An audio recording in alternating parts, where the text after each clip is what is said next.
તો ગાઈસ જો મમ્મી આજે શું બનાવે છે? તો આજે આપણે બનાવી રહ્યા છે મેથીના મુઠિયા. જો અત્યારે લીલી મેથી મસ્ત મળે છે બજારમાં, શિયાળાની સીઝન છે. લીલું લસણ, લીલા મરચા અને મસ્ત વાડીનું છે. પાટણથી મમ્મી લોકો અહીં આવ્યા હતા ને તો લાવ્યા હતા. તો જો હું બનાવી રહી છું મુઠિયા. તો આજે જમવામાં છે ચા અને મુઠિયા જ, બસ નાસ્તા જેવું જ છે. તો હવે આપણે લોટ રેડી કરી દઈએ મુઠિયાનો અને પછી એને બોઇલ કરવા મૂકી દઈએ, પછી મિત્રોને બતાવીએ. તો જો આપણે મુઠિયા બાફવા મૂકી અને બેસી ગયા છે થોડી વાર સોફા ઉપર. અહીંયા હેરીના પપ્પા પણ એમનો ફોનમાં ચીડી રહ્યા છે. અહીંયા મારા સસરા એટલે મારા પપ્પા બેઠા છે જો જમવાની વેટ કરીને, કે કેમ કે ગામડામાં તો વહેલા જમવાનું બની જાય, અમારે અહીંયા થોડું લેટ બને, એટલે ક્યારના રાહ જોઈને બેઠા છે કે ક્યારે જમવાનું બને, ક્યારે જમવાનું બને. ધીમે ધીમે મલકાઈ બી રહ્યા છે, મનમાં મલકાઈ રહ્યા છે. હા, શું કહો છો? દુનિયાને દેખાડીએ છીએ. તમે હમણાં કહેતા હતા ને કે ઓલ ઇન્ડિયામાં ફરશે. જો અહીંયા આપણા મુઠિયા બોઇલ થઈ રહ્યા છે, હું તમને બતાવી દઉં. જો કેટલા મસ્ત મેથીના મુઠિયા બની રહ્યા છે. હજુ થોડી વાર લાગશે, ચેક કરી લઈએ બફાઈ ગયા છે કે નહીં સરખા.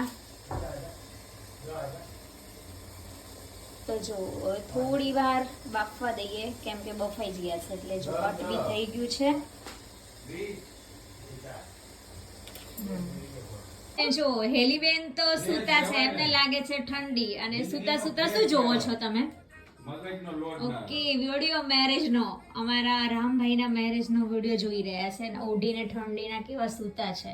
તો હવે આપણા મુઠિયા મસ્ત બફાઈ ગયા છે અને આપણે કટિંગ પણ કરી દીધા છે. તો હવે તેલ મૂકી દીધું છે, એમાં રાઈ નાખી. રાઈ ઘણી નાખવાની, બહુ મસ્ત લાગે.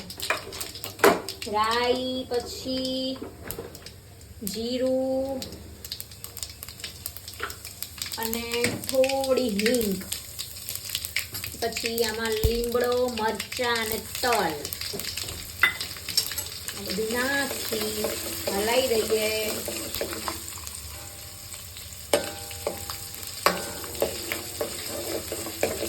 તો જો ગાઈસ અમે બધા જમવા બેસી ગયા છીએ.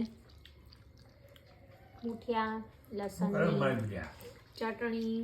શું તમારો વિડિયો લઉં છું. અને દાદા તો જો ચમચીથી ખાય પાછા. જો શીખી ગયા હો, ચમચીથી ખાતા શીખી ગયા દાદા.